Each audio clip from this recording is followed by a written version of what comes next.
Is there any information left out there that we don't know when it comes to Neil Armstrong? I'm wondering.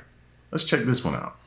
The moon landing one's my favorite. Really? I got balls deep in that for years. I was completely So you think they did convinced. not go to the moon? No, I don't think that anymore. 5, 4, 3, 2, 1. Liftoff. One small step for man, one giant leap for mankind.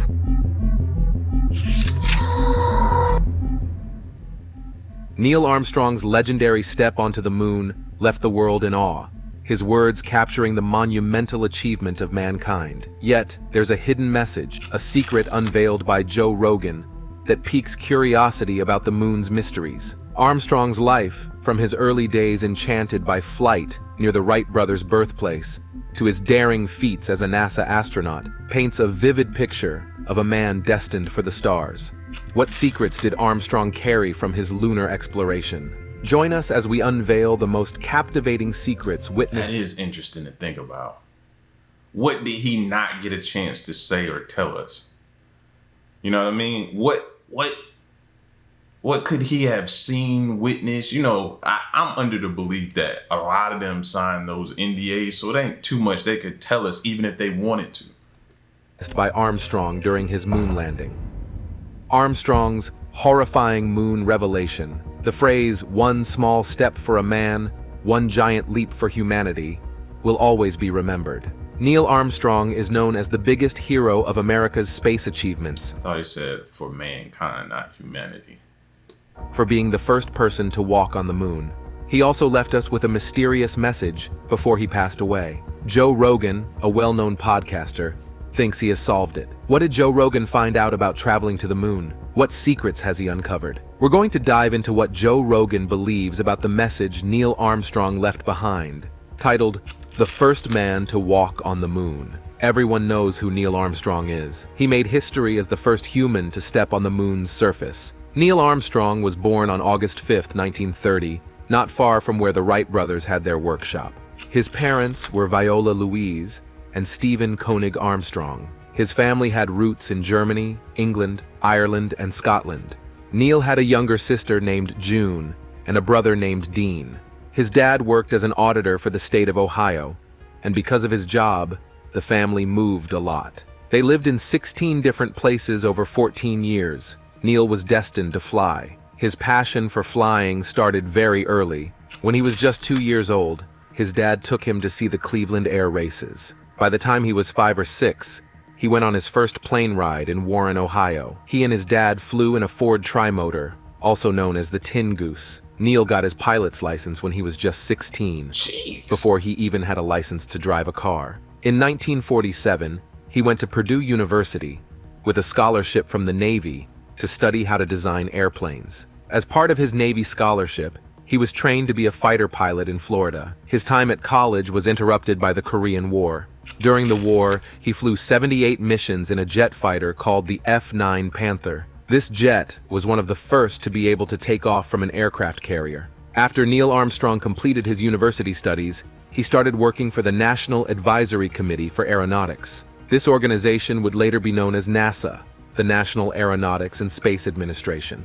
In 1958, this quiet young man from Ohio quickly became famous as one of the bravest and most skilled test pilots at NASA's Flight Research Center, which today is named in his honor. Stationed at the Edwards Air Force Base in California, Armstrong spent 7 years as a test pilot. During this time, he flew over 200 different types of aircraft, pushing them to their limits in terms of speed and how high they could go. Among these was the extraordinary X-15, which he flew high above the California desert. In one of his flights, he reached speeds over 4,000 miles per hour and took the X-15, a plane with a long, thin nose, right to the brink of outer space. Armstrong's incredible skill and calmness as a test pilot played a crucial role in the success of NASA's first Mercury astronauts. Soon, he would join their ranks. In 1962, Armstrong was selected for NASA's astronaut training program in Houston. During this period,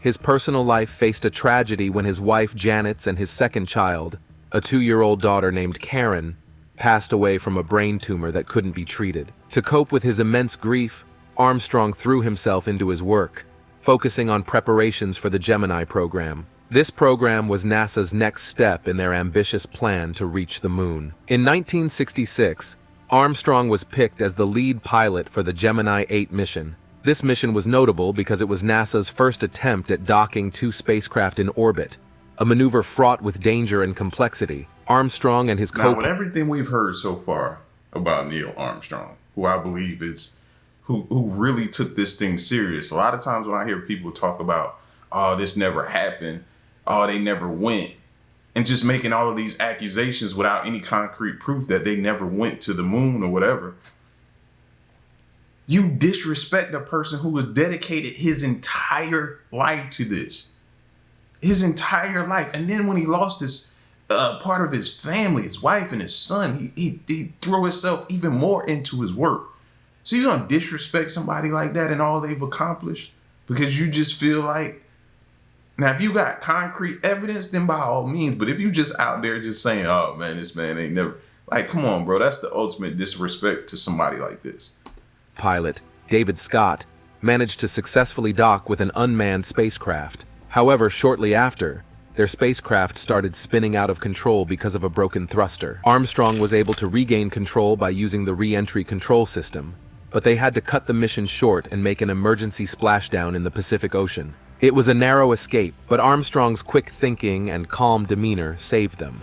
Armstrong's most significant mission was still to come, one that would cement his place in history. He was appointed the commander of Apollo 11, the very first manned mission to land on the moon. How did humans manage to reach the moon? What challenges did they face on their journey through space? What could have gone wrong, and what actually did? We're about to delve into the incredible story of the flight to the moon. The initial team for this monumental mission consisted of Commander Neil Armstrong, Command Module Pilot Jim Lovell, and Lunar Module Pilot Buzz Aldrin, who were originally the backup crew for Apollo 9. Lovell and Aldrin had experience flying together during the Gemini 12 mission. Due to some delays in the design and manufacturing of the lunar module, there was a switch in the prime and backup crews for Apollo 8 and Apollo 9, making Armstrong's team the backup for Apollo 8. Following NASA's usual pattern for crew rotation, it became expected that Armstrong would lead Apollo 11. This decision set the stage for one of humanity's most significant achievements. Step back to see how Neil Armstrong began his path to being the first to step on the moon. The Apollo 11 trio, work over friends. There was a significant adjustment in the crew lineup. Michael Collins, who was set to be the command module pilot for Apollo 8, started having issues with his legs. The doctors found out he had a bone problem between two of his spine bones, which needed an operation to fix. Jim Lovell took his place for the Apollo 8 mission. Once Collins got better, he joined Armstrong and the team as the CMP for Apollo 11. During this shuffle, Fred Hayes stepped in as a backup lunar module pilot, and Buzz Aldrin took over as the backup CMP for the Apollo 8 mission. This made Apollo 11 the second time an American space mission was crewed entirely by astronauts who had been to space before. The first time was Apollo 10, and then it happened again with STS-26 in 1988. Deke Slayton, one of the people in charge, gave Armstrong the choice to have Aldrin replaced by Lovell because some people found Aldrin hard to work with. Armstrong didn't have any problems with Aldrin, but he took a day to think about it anyway. Ultimately, he decided against the change, feeling Lovell should get to lead his own mission. The main crew of Apollo 11 didn't share the kind of easygoing friendship seen in the Apollo 12 team. Instead, they built a respectful, professional relationship. Armstrong was known for keeping to himself, but Collins, who also preferred his own company, admitted he didn't respond well to Aldrin's efforts to get closer. Aldrin and Collins thought of their group as friendly, but not close, like amiable strangers. Armstrong didn't quite agree, saying every team he was part of got along just fine. On July 16, 1969, the Saturn V rocket blasted off from Florida. This event captured the attention of millions of viewers all around the world through their television screens. 4 days later, Armstrong and Aldrin left the command module, climbed into the lunar module named Eagle, and got everything ready to land on the moon. At precisely 1744, Eagle left the command module, named Columbia. Collins, left alone in Columbia, checked Eagle from his position to make sure it wasn't damaged and that its landing gear was set up right. Armstrong humorously noted that the Eagle now had its wings as they began their descent. During the descent, Armstrong and Aldrin noticed they were moving across the moon's landmarks a bit too quickly, being ahead by 2 or 3 seconds.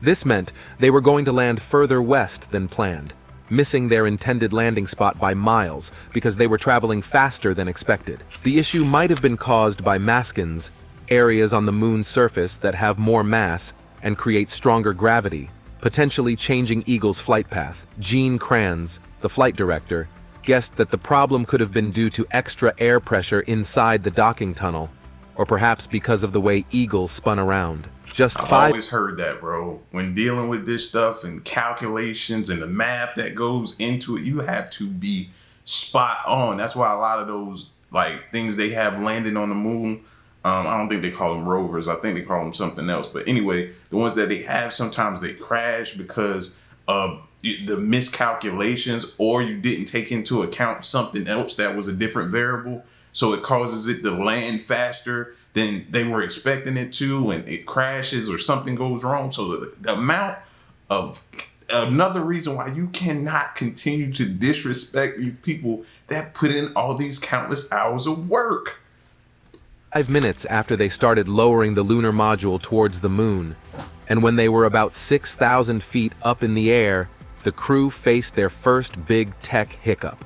The LM's brain, a computer, started beeping with warning signals, codes 1201 and 1202. These weren't simple beeps. They meant the computer was overwhelmed, trying to do too many things at once, and couldn't keep up. Back on Earth, in the control room, a computer expert named Jack Garman quickly figured out that it was still okay to keep going down to the moon. He told this to Steve Bales, the guidance officer, who then relayed the reassuring message to the astronauts. Margaret Hamilton, who was in charge of the Apollo flight computer programming back at the MIT lab, remembered that when Neil Armstrong glanced back outside, he saw a problem. The computer was aiming to land them in a risky spot filled with big rocks, right next to a huge crater 300 feet across, known as West Crater. Armstrong didn't stick to the plan. He took over some of the controls himself, trying to find a safer place to land. He thought about landing near the rocky area to grab some cool rock samples, but scrapped that idea because they were moving sideways too fast. Buzz Aldrin was his co-pilot, reading off the speed and direction while Armstrong steered the Eagle. Getting closer, now just 107 feet above the moon's surface, Armstrong saw their fuel was running low. He was set on landing as soon as he could find a safe spot. Then, at about 250 feet up, he spotted a potential landing site, but noticed it had a crater too. Dodging that, he finally found a smoother spot. Now only 100 feet away from landing, with just 90 seconds of fuel left. The dust flying up from the moon made it hard to see and judge how fast they were moving. However, Armstrong spotted some big rocks through the dust cloud and used them to gauge their speed. A signal light turned on, telling Aldrin that a long sensor hanging from the LM's foot had touched the moon's surface, hinting they were moments away from landing. Aldrin announced this contact light signal. Normally, Armstrong should have immediately turned off the engine to prevent any risk of explosion from the engine's exhaust bouncing back from the lunar ground. But in the heat of the moment, he forgot. 3 seconds later, they landed safely, and then Armstrong remembered to shut down the engine. Go further into Armstrong's moon adventure, where what we know gets tested. What will we find? Was the moon landing real?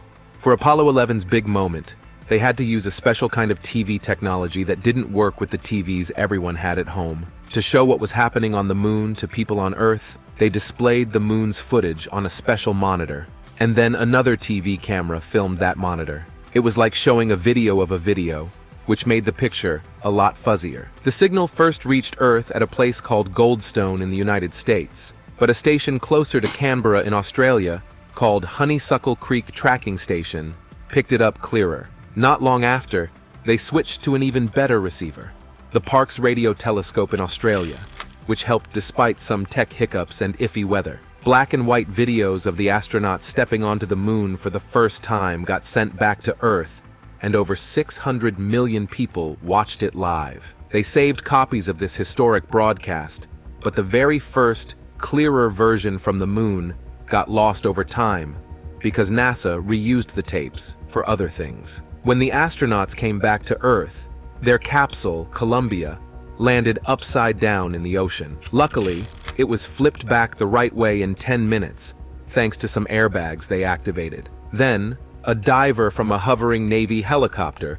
hooked up a sea anchor to keep it from floating away. Other divers put on extra floaties to make sure it stayed stable in the water, and set up rafts so the astronauts could get out safely.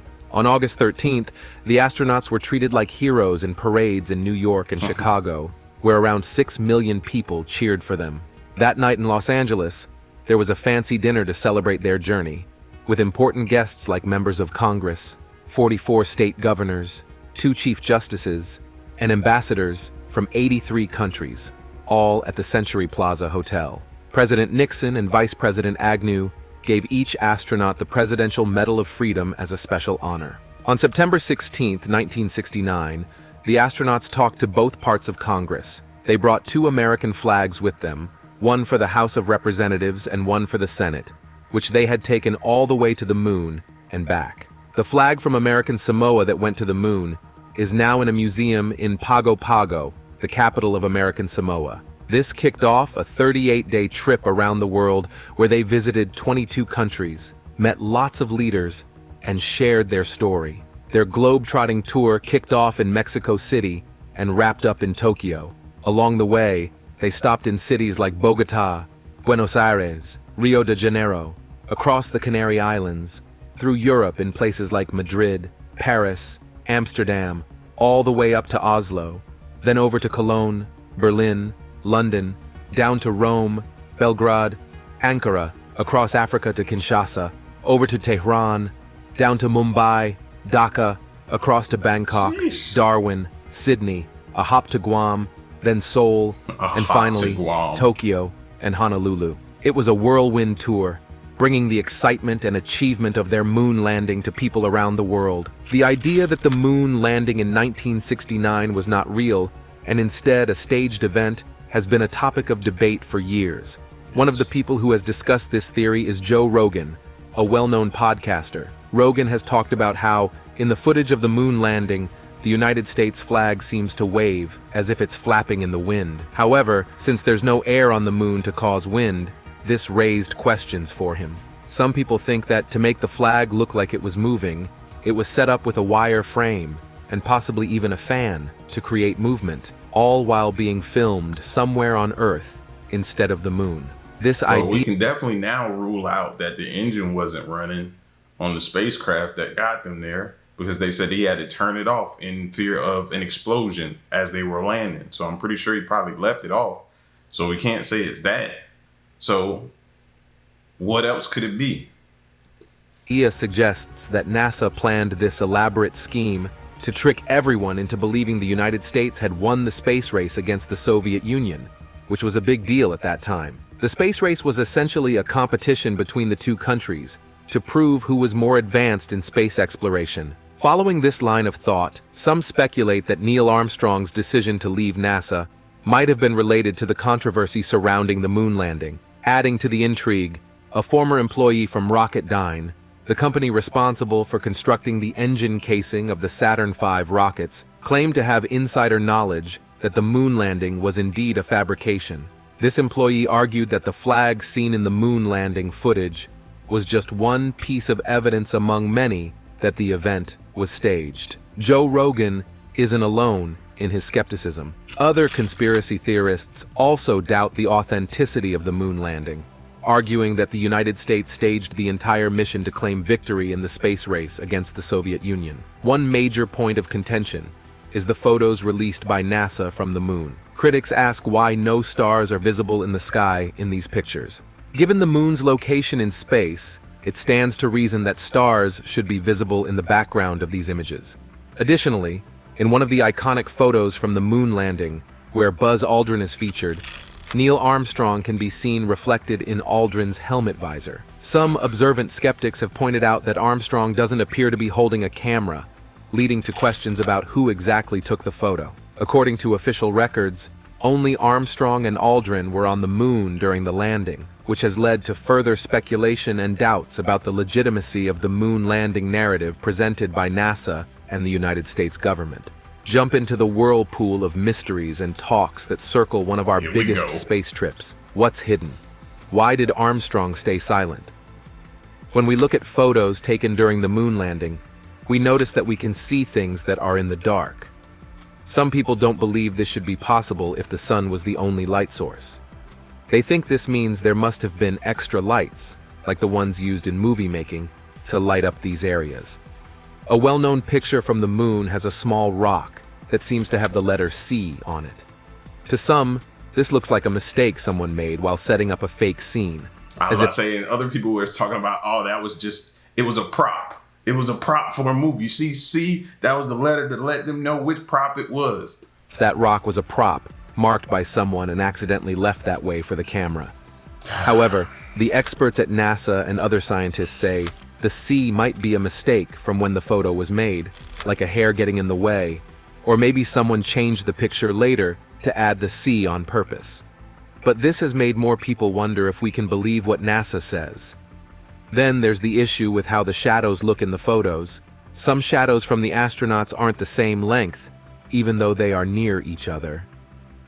People think this might show that the lighting wasn't natural, like from the sun, but made by lights in a studio, and NASA didn't catch this mistake. Some even suggest that to make it look like there's less gravity on the moon, the astronauts were hung up on thin wires. They think NASA filmed them moving around and then played the video slower to make it seem like they were floating. There are folks who have tried to recreate this on their own to show it could be faked. The idea that the moon landing was a hoax isn't new, and some think that Neil Armstrong felt guilty about being part of this hoax, which is why he later left NASA. After their time at NASA, some astronauts, like Glenn and Harrison Schmitt from Apollo 17, went into politics. Armstrong had chances to join in too, as both major parties wanted him, but he said no. He had his own beliefs, like thinking the US shouldn't try to control other countries and supporting the rights of states. When he wanted to lead a Boy Scout group at his church in the 1950s, he said he believed in God in his own way, which made his very religious mother upset. After coming back from the moon, Armstrong thanked the US Congress and mentioned how the journey let him see the wonders of the universe, hinting at his belief in a higher power. Back in the early 1980s, a story spread saying that Neil Armstrong had become a Muslim. This rumor started because some people thought he heard the Muslim call to prayer while he was on the moon. An Indonesian singer, Suhaimi, even made a song about it called Gema Suara Adzan di Bulan, which means the resonant sound of the call to prayer on the moon. This song and the story got a lot of attention in Jakarta in 1983, and similar rumors popped up in Egypt and Malaysia too. Because of all this talk, the US government had to step in. In March 1983, they sent out a message to their offices in Muslim countries to clear things up, saying Armstrong had not changed his religion. This mix-up didn't go away quickly, and kept coming up for about 30 years. Part of why this rumor seemed believable to some was because Neil Armstrong lived in a place called Lebanon in Ohio, which has the same name as a country in the Middle East where lots of people are Muslim. Apart from all this, Armstrong had they ain't even need the internet back then. You see the way they connecting dots and trying to piece this thing together? Normally during today's time, we'd be like, oh, the internet gonna figure this out. The internet detectives are gonna figure it. Listen how they piecing it together. What called him to prayer coincides with possibly where he lived and this, that, and the third. Like, a lot. Big passion for flying, especially gliders. He loved flying so much that he got a special award from the International Gliding Commission before he even went to the moon. He kept flying these engineless planes even when he was over 70. There was a scary moment in November 1978 when he was working on his farm. He accidentally caught his wedding ring on the wheel of his grain truck, and it ripped off the tip of his finger. Ooh. He quickly picked up the piece of his finger, put it on ice, and doctors were able to put it back on at a hospital in Louisville, Kentucky. Jeez. Years later, in February 1991, He had a heart scare while skiing with friends in Aspen, Colorado. He had a mild heart attack but was okay after that. In August 2012, Armstrong had to have a big surgery to fix his heart at a hospital in Cincinnati. It seemed like he was getting better after the surgery, but then he had some serious problems and passed away on August 25th at the age of 82. After he died, President Barack Obama said that Armstrong was one of the greatest American heroes, not just in his own time, but in all of history. Obama praised him for achieving something unforgettable for the United States and for all of humanity. Looking back at Armstrong's huge mark on history, how does his story push us to dream bigger? Send a wink to the moon for Neil. Neil Armstrong's family shared their feelings about him, painting a picture of a man who didn't seek the spotlight despite his incredible achievements. Armstrong was a true patriot and served his country in many ways, first as a Navy fighter pilot, then as a test pilot, and finally, making history as an astronaut. Even though I don't like flying, I cannot lie. They make it look so cool. Like, they make it look like I'm really missing out to fly or be a pilot or anything like that. They do. Passing was a time of both sadness and reflection, reminding us all of the extraordinary life he led. His family hoped his journey would inspire young people everywhere to chase their dreams, to dare to go beyond what seems possible, and to dedicate themselves to something bigger than their own desires. To honor Neil's legacy, his family made a simple request: to remember him for his service, his achievements, and his humble nature. They suggested that whenever anyone looks up at the night sky and sees the moon shining back, they should think of Neil Armstrong and wink in his memory. This idea captured the hearts of many, sparking the Twitter hashtag #WinkAtTheMoon, where people from all over shared their moments of winking at the moon in tribute to Armstrong. Buzz Aldrin, another space legend and Armstrong's comrade on the moon, remembered him as the epitome of an American hero and the finest pilot he had ever known. Aldrin expressed a heartfelt regret that they wouldn't be able to mark the 50th anniversary of their lunar landing together in 2019. Michael Collins, the third member of their historic mission, also paid tribute to Armstrong, calling him the best and sharing his profound sense of loss. NASA Administrator Charles Bolden highlighted Armstrong's eternal place in history, asserting that as long as there are history books, Neil Armstrong will be featured prominently. At what age did y'all first hear or learn about Neil Armstrong?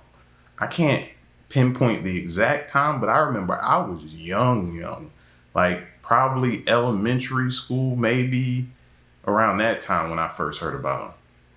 Bolden admired Armstrong for achieving the first small step on a world that wasn't our own, a feat that expanded the horizons of humanity forever. In July 2019, 50 years after humans first landed on the moon, news came out about a legal battle involving Neil Armstrong's family. The New York Times shared that Armstrong's family had taken legal steps against Mercy Health Fairfield Hospital, the place where Armstrong passed away. Interestingly, Armstrong's wife, Carol, chose not to be involved in the lawsuit. People say she thought that her husband wouldn't have wanted to sue the hospital. Neil Armstrong is a name that shines brightly in the history of space and science. He wasn't just a man who walked on the moon. He was a trailblazer who contributed greatly to our understanding of aerospace and the universe. In 1978, the National Academy of Engineering welcomed him as a member because of his significant work in aerospace engineering, his role in expanding scientific knowledge, and his daring exploration of space as both a test pilot and an astronaut. And in 2001, the American Philosophical Society recognized his contributions and made him a member. Over the years, Armstrong and his fellow Apollo 11 astronauts were honored with numerous awards. In 1999, the Smithsonian Institution gave them the Langley Gold Medal, one of many accolades highlighting their monumental achievement. On April 18, 2006, NASA presented Armstrong with the Ambassador of Exploration Award, and in 2013, the Space Foundation awarded him the General James E. Hill Lifetime Space Achievement Award. Armstrong's name was also etched into the Aerospace Walk of Honor, the International Space Hall of Fame, the National Aviation Hall of Fame, and the United States Astronaut Hall of Fame. His contributions were formally recognized by the Navy as well, and in a special ceremony aboard the USS Dwight D. Eisenhower. On March 10, 2010, attended by... That's crazy. Earlier, I was thinking to myself, like, yo, he should go down in the Hall of Fame. But I'm like, they ain't got no Hall of Fame. I'm literally thinking that to myself, but they actually do have a Hall of Fame. How dope is that? By fellow astronauts Lovell and Cernan, Armstrong was awarded his Naval Astronaut Badge. To honor his legacy, a lunar crater named Armstrong lies 31 miles, 50 kilometers, from where Apollo 11 landed, and there's also an asteroid named 6469 Armstrong in his honor. In the United States alone, more than a dozen schools carry his name, teaching children about his legacy and inspiring future generations. But his name isn't just found in schools, streets, buildings, and other places worldwide bear the Armstrong name, celebrating the Apollo missions and Armstrong's contribution to space exploration. His hometown of Wapakoneta honors him with the Armstrong Air and Space Museum, and the Neil Armstrong Airport in New Knoxville, Ohio, is a testament to his enduring influence.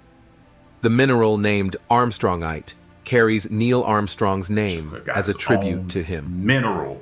Another mineral, Armalcolite, is partly named after him too, showing how much respect scientists and researchers have for Armstrong's contributions to space and science. In a significant honor from he got his own mineral. Y'all still thinking he didn't go there? Got his own buildings named after him. Like, come on, man. The world of academia, Purdue University, where Armstrong studied, decided to name one of its engineering buildings after him. This building, called the Neil Armstrong Hall of Engineering, was officially opened in October 2007. Armstrong himself was there for the opening, along with 14 other astronauts who also studied at Purdue. This event was a big deal because it showed how much Armstrong and his fellow astronauts mean to the field of engineering and space exploration. In 2014, NASA decided to rename one of its research centers after Armstrong, calling it the NASA Neil A. Armstrong Flight Research Center.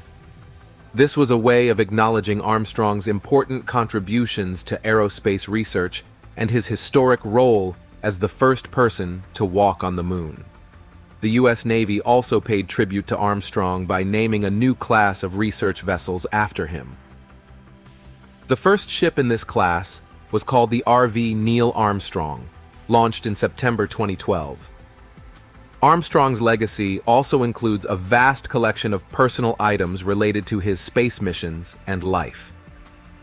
In 2018, his sons decided to auction off some of these items, including his Boy Scout cap, flags, and medals. These auctions were very successful, with people willing to pay millions to own a piece of history connected to Armstrong. The first series of auctions brought in $5.2 million, and by July 2019, the total from the sales reached $16.7 million. Some of the most fascinating items sold were pieces of wood from the propeller and fabric from the wing of the Wright Flyer, the first powered aircraft, that Armstrong took with him to the moon. These pieces sold for huge sums, ranging from $112,500 to $275,000 each. Jeez. Could Neil Armstrong's cryptic message hint at untold truths about our moon? Perhaps secrets beyond our grasp?